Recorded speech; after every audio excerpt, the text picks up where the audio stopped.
அனைவருக்கும் வணக்கம். நம்ம இந்த வீடியோவில் என்ன பார்க்க போகிறோம்னா, ப்ளஸ் டூவில் சட்டமன்றம் அப்படிங்கிற லெசனில் இம்பார்ட்டன்ட் டாபிக் எல்லாமே ஒன்லைனரை தான்ப்பா நம்ம பார்க்க போகிறோம். எல்லா லெசனுமே உங்களுக்கு 1 by 1 நம்ம இம்பார்ட்டன்ட் பாயிண்ட்ஸ் எல்லாம் ஒன்லைனராக கொடுத்துக்கிட்டு இருக்கோம். அதன்படி இன்றைக்கி சட்டமன்றம் அப்படிங்கிற லெசன் பார்க்கலாம். வாங்க வீடியோக்குள்ளே போகலாம். ஃபஸ்ட்டு மக்களவையை தலைமை தாங்கி நடத்துபவர் யார் அப்படின்னு பார்த்தீங்கன்னா, மக்களவையை தலைமை தாங்கி நடத்துபவர் சபாநாயகர். கொஸ்டினை கவனமாக பார்க்கணும்ப்பா. இது மக்களவை அப்படின்னு சொல்லி மட்டும்தான் கேட்குறாங்க. மாநிலங்களவை அப்படின்னா நமக்கு துணை குடியரசுத் தலைவர் வந்துடுவாங்க. கொஸ்டினை தெளிவாக பார்க்கணும். மக்களவையை தலைமை தாங்கி நடத்துகிறவங்க சபாநாயகர். நாடாளுமன்றம் எத்தனை அவைகளை கொண்டதுன்னா ஈரவைகளை கொண்டது தான் நாடாளுமன்றம். மேலவை கீழவைன்னு ஈரவை இருக்கும். அதில் பாருங்கள், மக்களவை அப்படிங்கிறத லோக்சபா அப்படின்னு சொல்லலாம், கீழவை அப்படின்னு சொல்லலாம். மூணுமே கரெக்டான ஆன்சர் தான். மாநிலங்களவையை ராஜ்யசபான்னு சொல்லுவாங்க, மேலவைன்னு சொல்லுவாங்க. நெக்ஸ்ட்டு பாருங்கள், ஒன்றிய சட்டமன்றம் என்பது, அதாவது ஒன்றிய சட்டமன்றம் அப்படின்னா எதை சொல்லுவாங்கன்னு பார்த்திங்கன்னா, நாடாளுமன்றத்தை தான் ஒன்றிய சட்டமன்றம் அப்படின்னு சொல்கிறாங்க. இந்தியாவில் நாடாளுமன்ற முறை மற்றும் ஈரவை முறை எந்த நாட்டின் அடிப்படையில் உருவாக்கப்பட்டதுன்னு பார்த்திங்கன்னா, நாடாளுமன்ற முறை இங்கிலாந்து நாட்டோட அடிப்படையில் உருவாக்கியிருப்பாங்க. ஈரவை முறையை அமெரிக்கா நாட்டின் அடிப்படையில் ஈரவை முறையை உருவாக்கியிருப்பாங்க. நாடாளுமன்றம் ஆண்டுக்கு 3 கூட்டத்தொடர்கள் நடத்துவாங்க. அந்த 3 கூட்டத்தொடர் என்னென்னு பாருங்கள். நிதிநிலை அறிக்கை கூட்டத்தொடர் பிப்ரவரி டு மே, பிப்ரவரி மாதம் ஸ்டார்ட் பண்ணி மே மாதம் வரைக்கும் நடக்கும். மழைக்கால கூட்டத்தொடர் ஜூலை டு ஆகஸ்ட், ஜூலை மாதம் ஸ்டார்ட் பண்ணி ஆகஸ்ட் வரைக்கும் நடக்கும். குளிர்கால கூட்டத்தொடர் நவம்பர் டிசம்பர், நவம்பரில் ஸ்டார்ட் பண்ணி டிசம்பர் மந்த் வரைக்கும் நடக்கும். நாடாளுமன்ற கூட்டத்தொடர் ஆண்டுக்கு 3 கூட்டத்தொடர் நடத்துகிறாங்க. நெக்ஸ்ட்டு, பெண்களுக்கு நாடாளுமன்றம் மற்றும் சட்டமன்றங்களில் 33% இடஒதுக்கீடு வகை செய்யும் சட்ட முன்வரைவு மாநிலங்களவையில் நிறைவேற்றப்பட்ட ஆண்டு 2010 மாநிலங்களவையில் நிறைவேற்றிருப்பாங்கப்பா. அது மக்களவையில் நிறைவேற்றாமல் தோல்வியை தழுவுறதுனால இந்த மசோதா அப்படியே அந்த இடத்துல ஸ்டாப் ஆகிருக்கும். நெக்ஸ்ட்டு, குடியரசுத் தலைவர், துணை குடியரசுத் தலைவர், உச்சநீதிமன்ற நீதிபதிகள் ஆகியோரை பதவி நீக்கம் செய்யும் முறையை எந்த மாதிரி சொல்லுவாங்கன்னா, பழிச்சாட்டுதல் அப்படின்னு சொல்லி தான் சொல்லுவாங்க. அமைச்சர்கள் தனித்தனியாகவும் கூட்டாகவும் யாருக்கு பொறுப்பு உடையவர்களாக இருப்பாங்கன்னு பார்த்தீங்கன்னா, மக்களவைக்கு தான் அமைச்சர்கள் தனியாகவும் சரி கூட்டாகவும் சரி பொறுப்புடையவர்களாக இருப்பாங்க. மக்களவை மாநிலங்களவை கூட்டத்தொடரை நடத்துவதற்கு மொத்த உறுப்பினர்கள் எத்தனை பங்கு உறுப்பினர்கள் இருக்க வேண்டும் அப்படின்னு பார்த்தீங்கன்னா, 10ல் 1 பங்கு. அதாவது மக்களவையில் மொத்தம் எத்தனை பேர் இருக்காங்களோ அதில் 10ல் 1 பங்கு பேர் கூட்டத்தொடரை நடத்துறதுக்கு கண்டிப்பாக இருக்கணும். சரிங்களா? நெக்ஸ்ட்டு, மக்களவையை பற்றி டீட்டெயில் பாருங்கள். மொத்த உறுப்பினர்கள் 545 பேர். அதில் 552 பேர் மிகாமல் இருக்கணும். அதாவது மொத்தம் 552 பேர் வரைக்கும் இருக்கலாம். இப்போ இருக்கிறவங்க 545 பேர். அதில் 530 பேர் நம்ம சட்டமன்றம் வழியாக தேர்ந்தெடுப்பாங்க, 20 பேர் யூனியன் பிரதேசங்கள் வழியாக தேர்ந்தெடுப்பாங்க, ப்ளஸ் 2 பேர் ஆங்கிலோ இண்டியன்ஸ். மக்களால் தேர்ந்தெடுக்கப்படும் உறுப்பினர்கள் எத்தனை பேருன்னு பார்த்தீங்கன்னா 543 பேர். இதில் பெரும்பான்மை எவ்வளவுன்னு பார்த்தீங்கன்னா 272. ஆங்கிலோ இந்திய உறுப்பினர்கள் எத்தனை பேர்னா 2 பேர். மக்களவையின் பதவிக்காலம் எவ்வளவுனா 5 ஆண்டுகள். மக்களவை உறுப்பினர் ஆகிறதுக்கு தகுதியான வயதுனா 25 வயது. நெக்ஸ்ட் பாருங்கள், பெரும்பான்மை பலத்தை நிரூபிக்க தீர்மானத்தில் நியமன உறுப்பினர்கள் முடிவு எடுக்கலாமா கூடாதான்னு பார்த்தீங்கன்னா, நியமன உறுப்பினர்கள் அந்த வாக்களிக்கிறதுல வர முடியாது.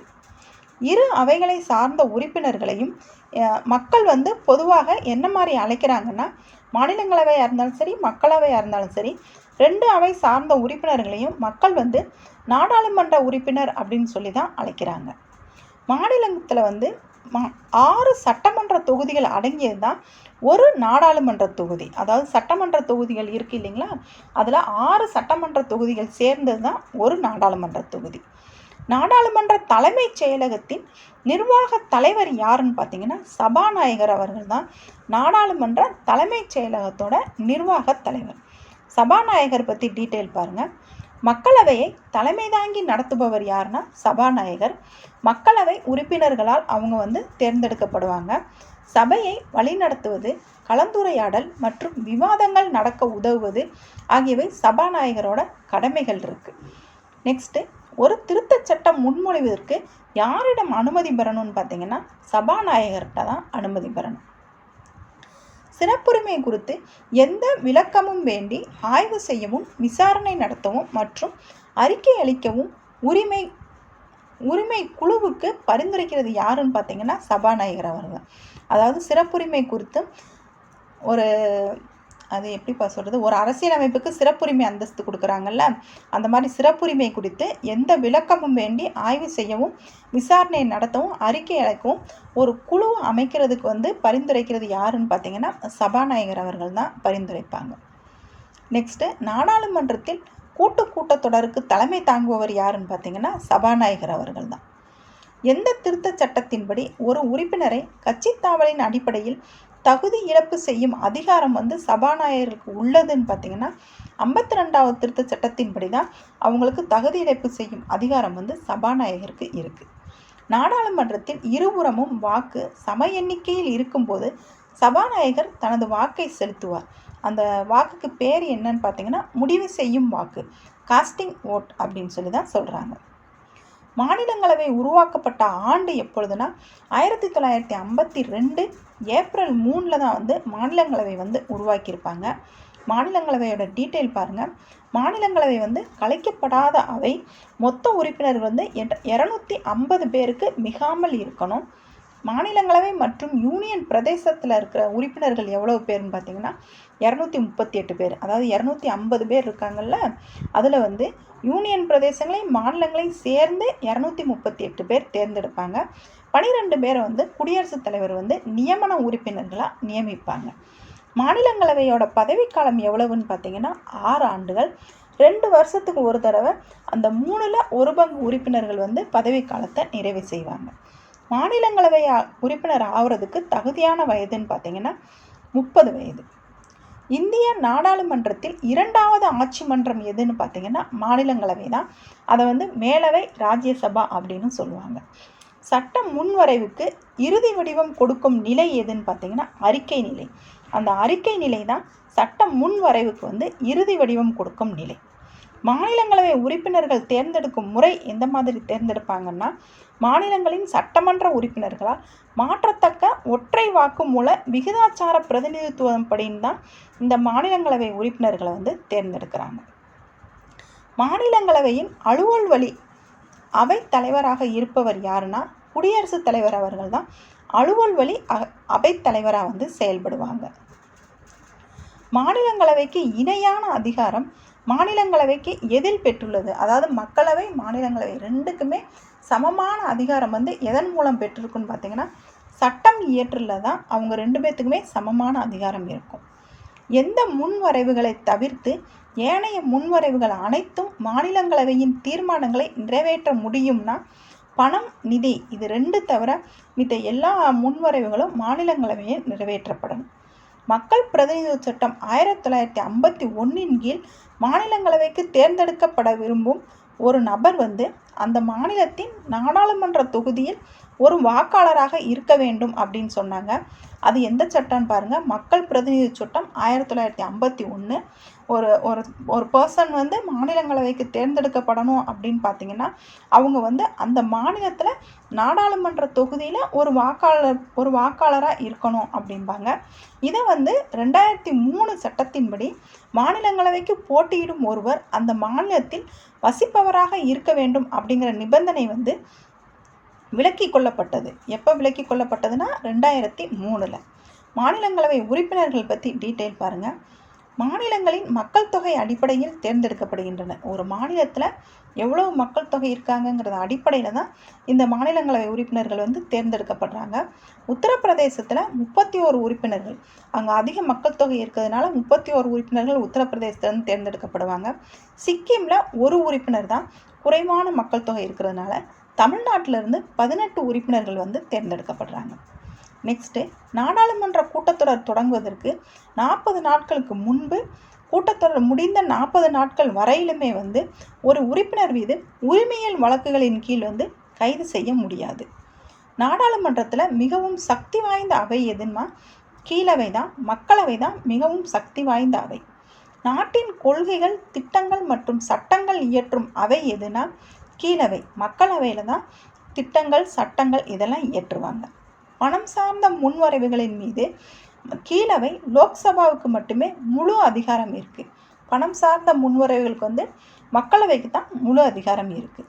பணம் சார்ந்த நடவடிக்கைகளில் மாநிலங்களவை எத்தனை நாட்களுக்கு மட்டுமே காலதாமதப்படுத்த முடியும்னா 14 நாட்களுக்கு அவங்களால காலதாமதப்படுத்த முடியும். நெக்ஸ்ட்டு, அரசியலமைப்பு திருத்தி அமைக்கவும் அவசரகால நிலை பிரகடனத்தை வெளியிடவும் அதிகாரம் பெற்றது எதுன்னு பார்த்தீங்கன்னா மக்களவை தான். மாநிலங்களவை, மக்களவை சமநிலையில் எந்தெந்த இடங்களில் இருக்குன்னு பார்ப்போம். முன்வரைவுகளை அறிமுகப்படுத்துதல் மற்றும் நிறைவேற்றுதல், திருத்தச் சட்டம் முன்வரைவுகளை அறிமுகப்படுத்துதல் மற்றும் நிறைவேற்றுதல், செலவினங்கள் தொடர்பான முன்வரைவுகளை அறிமுகப்படுத்துதல், நிறைவேற்றுதல், குடியரசுத் தலைவரை தேர்ந்தெடுத்தல் மற்றும் பதவி நீக்கம். இந்த 4லையுமே மக்களவை, மாநிலங்களவை ரெண்டுக்குமே ஈக்குவல் வேல்யூ இருக்குது அப்படின்னு சொல்கிறாங்க. எதுன்னு பார்த்துக்கோங்கப்பா. முன்வரைவுகளை அறிமுகப்படுத்துதல், நிறைவேற்றுதல், அப்புறம் திருத்தச் சட்டம், அப்புறம் செலவினம் தொடர்பான முன்வரைவு, குடியரசுத் தலைவர் எலெக்ஷன். இது 4லையுமே மக்களவை, மாநிலங்களவை ரெண்டுமே சமநிலையில் இருக்குது அப்படின்றாங்க. நெக்ஸ்ட்டு, நிதி முன்வரைவு சட்ட உறுப்பு. நிதி முன்வரைவு சட்ட உறுப்பு எவ்வளோன்னு பார்த்தீங்கன்னா 110. நிதி பண மசோதாவோட ஆர்டிக்கல்ப்பா 110. ஒரு முன்வரைவு பண முன்வரைவு என்று தீர்மானிக்கும் அதிகாரம் பெற்றவர் யாருன்னா சபாநாயகர் அவர்களுக்கு தான் அந்த அதிகாரம் இருக்குது. ஈரவையில் கூட்டத்திற்கு தலைமை தாங்குபவர் யாருன்னா சபாநாயகர் அவர்கள் தான். அதாவது ஈரவை கூட்டத்தை கூட்டுறதுக்கு குடியரசுத் தலைவர் கூட்டுவாங்க. அதுக்கு தலைமை தாங்குறவர் சபாநாயகர் தான்.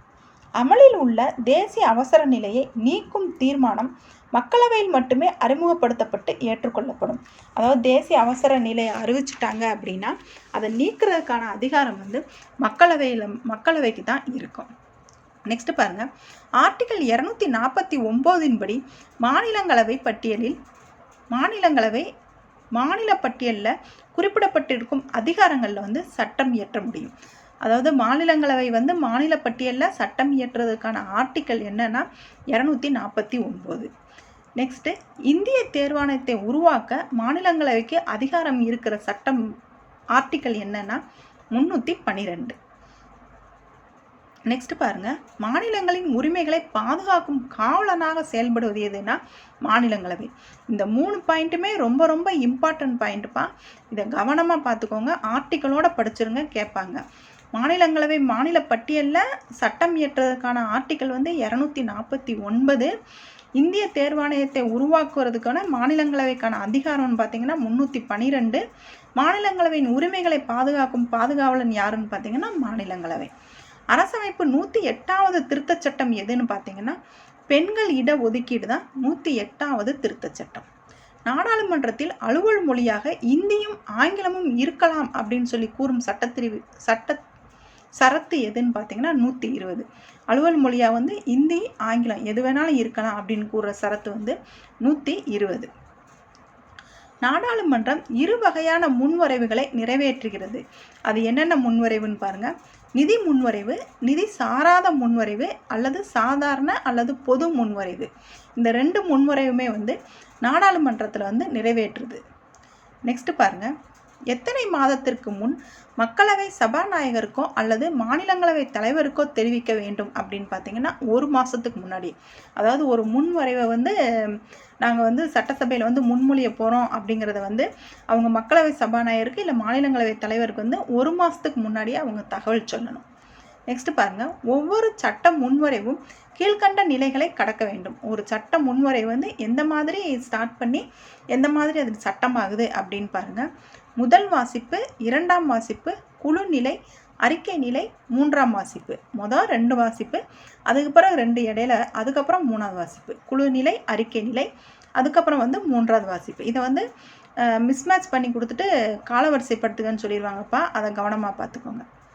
சபாநாயகர் இல்லாத காலங்களில் ஈரவைகளின் கூட்டங்களுக்கு தலைமை ஏற்று நடத்துபவர் யாருன்னா துணை சபாநாயகர் அவர்கள் தான். சபாநாயகர்கள் இல்லாத நேரத்தில் தலைமை ஏற்று நடத்துவாங்க. எந்த அட்டவணையில் மத்திய மற்றும் மாநிலங்களின் சட்ட ரீதியான அதிகாரங்களும் செயல்பாடுகளும் தெளிவாக வரையறுக்கப்பட்டுள்ளதுன்னா 7வது அட்டவணையில் தான் மத்திய மற்றும் மாநிலங்களிடையான சட்ட ரீதியான அதிகாரம் செயல்பாடு வந்து தெளிவாக வந்து வரையறுத்திருக்காங்க. நெக்ஸ்ட் பாருங்கள், மத்திய பட்டியலில் இருக்க முக்கிய துறைகள் வந்து மத்திய கவர்மெண்ட் மட்டும்தான் சட்டம் இயற்ற முடியும். அது என்னென்னு பாருங்கள், பாதுகாப்பு, வங்கி சேவை, ரயில்வே, அஞ்சல், தந்தி, நாணயம், வெளிநாட்டு விவகாரங்கள், வான்வெளிகள், தகவல் தொடர்பு, துறைமுகங்கள், வெளிநாட்டு வர்த்தகம், இது எல்லாமே வந்து மத்திய கவர்மெண்ட்டோட பொதுப்பட்டியலில் இருக்குது. அதாவது மத்திய கவர்மெண்ட்டுப்பா மத்திய பட்டியலில் இருக்குது. பொதுப்பட்டியலில் உள்ள முக்கிய துறைகளில் மத்திய மற்றும் மாநில அரசுகள் வந்து சட்டம் இயற்றலாம். அந்த பொதுப்பட்டியலில் என்ன இருக்குன்னு பாருங்கள், கல்வி, வனம், தொழிற்சங்கம், திருமணம், தத்து எடுத்தல், வாரிசுரிமை, கலப்படம், இது எல்லாமே வந்து பொதுப்பட்டியலில் இருக்குது. மாநில பட்டியலில் இருக்க முக்கியமான துறைகள் என்னன்னு பாருங்கள், காவல்துறை, சிறைச்சாலை, மது, நிலம், விவசாயம், உள்ளாட்சி அரசாங்கம், மாநில பொதுப்பணிகள், நீர்ப்பாசனம், பொது சுகாதாரம், கால்நடை வளர்ப்பு, இது எல்லாமே மாநில பட்டியலில் இருக்கிற முக்கியமான துறைகள். பட்டியலில் குறிப்பிடப்படாத எஞ்சியுள்ள அதிகாரங்களை பெற்றிருப்பது எதுன்னு பார்த்தீங்கன்னா மத்திய அரசுகிட்ட தான் கொடுத்துருப்பாங்க. சாதாரண சட்ட முன்வரைவுகளை மாநிலங்களவை எத்தனை மாதத்திற்கு நிறுத்தி வைக்க முடியும்னா, சாதாரண சட்ட வரைவுனா அதை 6 மாதம் வரைக்கும் அவங்களால நிறுத்தி வைக்க முடியும். நிதி முன்வரைவை வந்து 14 நாட்களுக்கு மட்டும்தான் நிறுத்தி வைக்க முடியும். நாடாளுமன்றத்தில் உறுப்பினர்களுக்கு வழங்கப்படும் ஊதியம் மற்றும் சலுகைகள் வந்து ஒரு நாட்டில் தனிநபர் வருமானத்தை போல் எவ்வளவு அதிகம்னு பார்த்தீங்கன்னா 68 மடங்கு வந்து அவங்களுக்கு அதிகம். நெக்ஸ்ட் பாருங்கள், 2010-12 ஆண்டுகளில் நாடாளுமன்றத்தில் 227 கூட்டத்தொடர் வந்து நடந்திருக்கு. அதாவது மொத்தம்ப்பா 2010-2012 வரைக்கும் நாடாளுமன்றத்தில் மொத்த கூட்டத்தொடர் எவ்வளவுன்னு பார்த்தீங்கன்னா 227 கூட்டத்தொடர், 852 மணி நேரம், 577 மணி நேரம் கூச்சல் குழப்பங்கள். மொத்தம் வந்து 852 மணி நேரம் தான் நடந்திருக்கு. அதில் 577 மணி நேரம் வந்து கூச்சல் குழப்பமாகவே முடிஞ்சிருக்கு. நெக்ஸ்ட் பாருங்கள், எந்த நாடுகளின் நாடாளுமன்ற உறுப்பினர்களுக்கு வழங்கப்படும் ஊதியம் மற்றும் சலுகைகளை விட இந்திய நாடாளுமன்ற உறுப்பினர்களுக்கு வழங்கப்படுகிறது.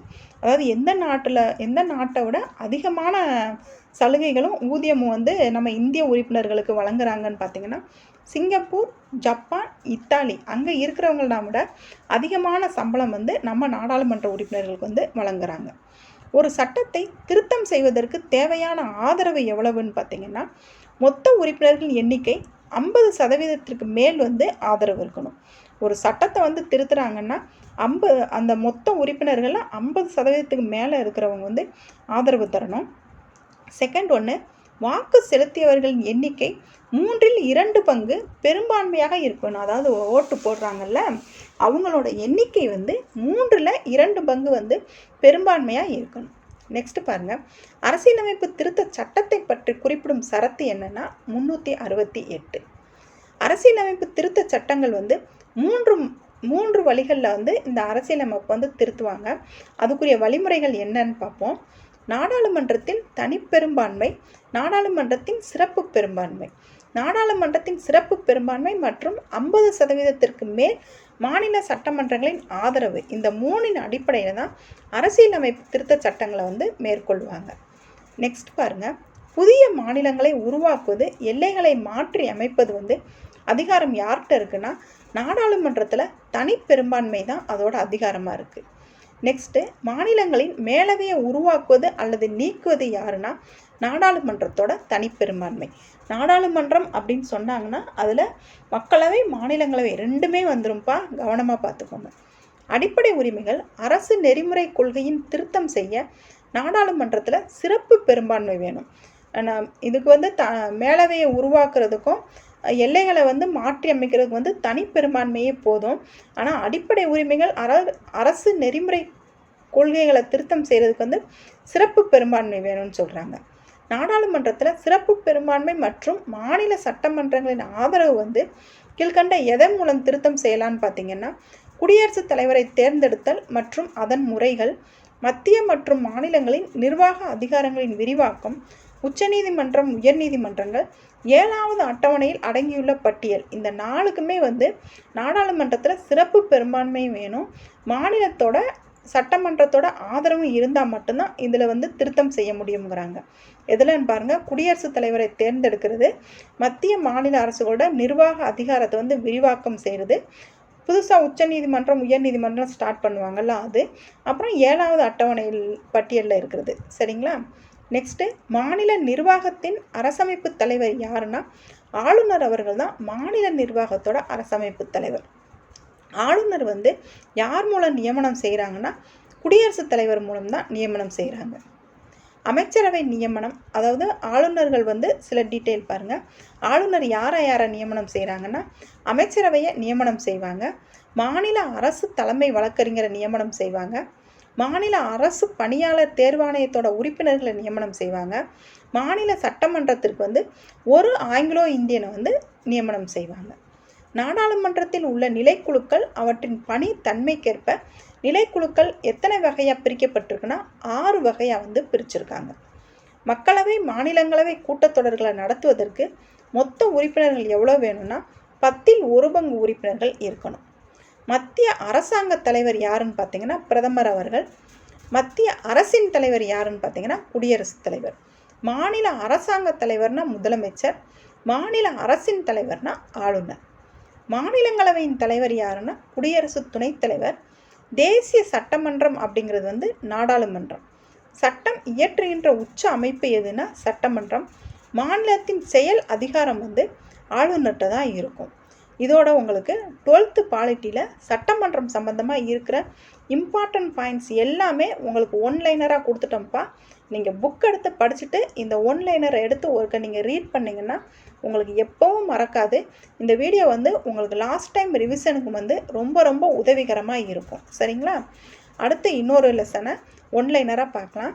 நம்ம சேனலில் 50 டேஸ் ஸ்டடி பிளான் கொடுத்து வாரத்துக்கு 4 டெஸ்ட்டு, ஒரு நாள் விட்டு ஒரு நாள் டெஸ்ட்டு கொடுத்துக்கிட்டு இருக்கோம்ப்பா. டெஸ்ட் எழுதணும்னு விருப்பப்படுறவங்க டெலகிராமில் ஜாயின் பண்ணிக்கோங்க. சேனலை சப்ஸ்கிரைப் பண்ணுங்கள். தேங்க்யூ.